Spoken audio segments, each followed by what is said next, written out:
Hello everyone, my name is Dylan Woods and welcome back to another episode of Geopolitical. The topic that I'd like to discuss today is the recently Chinese brokered, agreement, if you like to call it, between Hamas and Fatah, two political factions within the Palestinian authorities and within the Palestinian region. So, I guess where to begin? Well, let's just say that whatever the Chinese claim this agreement to be, it's not it. Okay?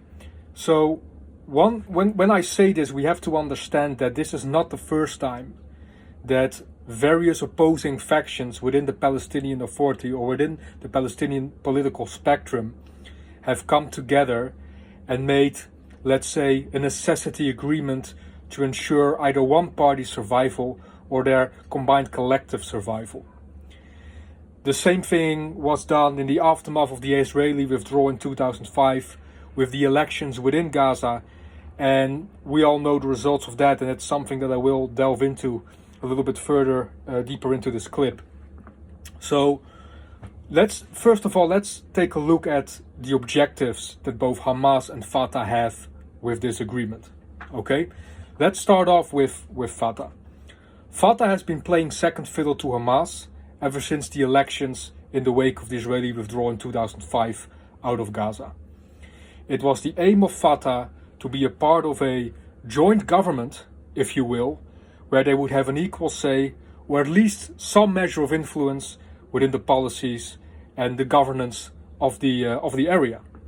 Well, history has shown us quite elaborately, I might add, that was not the case. Hamas assumed power on its own, casted out Fatah, killed dozens and dozens and dozens of people and Fatah loyalists during that campaign, and eventually claimed power within the Gaza Strip for itself.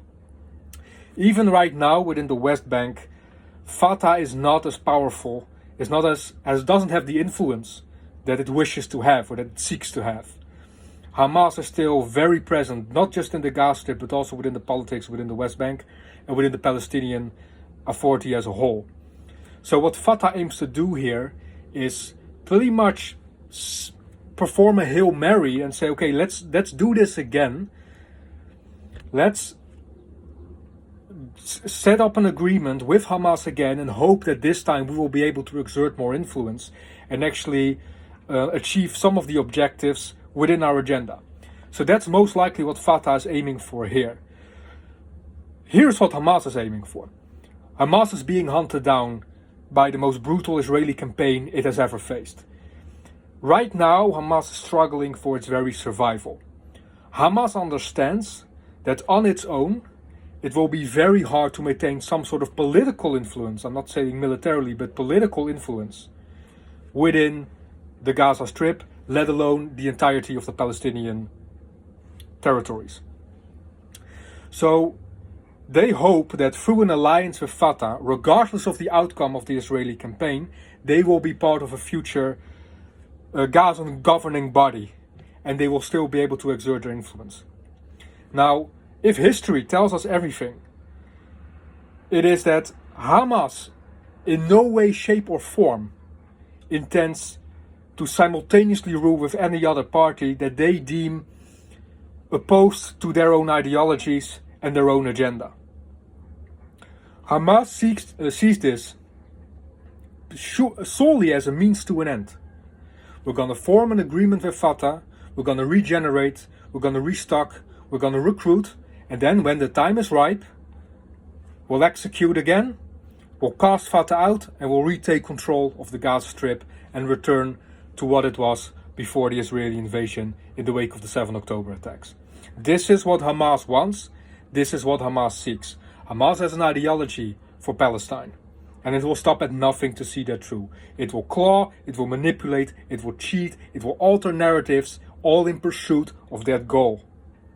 It's a manipulative terrorist organization. Now let's look at what the Chinese aim to achieve with this. Well, I've studied the Chinese, or rather the diplomatic efforts, for quite some time now. Not just in relation to the Middle East, but also in relationship to the ongoing Ukraine war.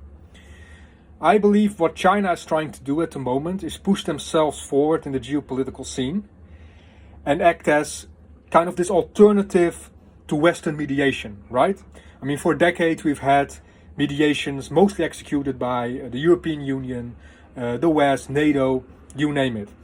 And China is coming up now with more of the message like, okay, that's well and good. They surely have their own ideologies and ideals that they wish to press forward. But here's the alternative. Why don't do it like this? So what they're trying to do is improve their own credibility, if you will, within the geopolitical spectrum, and therefore become more credible as mediators, which in turn will play right into their agenda of one day becoming the world's supreme superpower, right? Because this all has to do with credibility, right? Right now, if we're looking at affairs that are going on in the world, wars, conflicts that are being waged, other obstacles that arise, most nations, most alliances, most regions, they'll look to the West.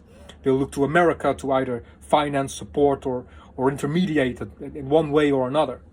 And China observes this, China understands this, and China hopes to one day replace that position and kind of fill that position in as US influence continues to wane and decline. So that's China's ambition with all of this. So the funny thing is that we have three parties involved, and neither of these three parties have the Palestinians' best interests at heart. Neither one of them. It's all about survival.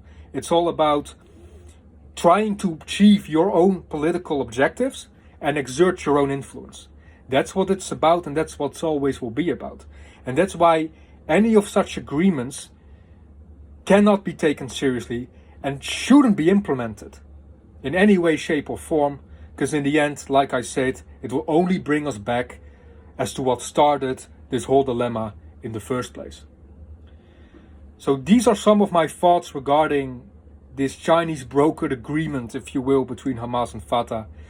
If you have any comments or questions for me, please feel free to leave them in the comment section.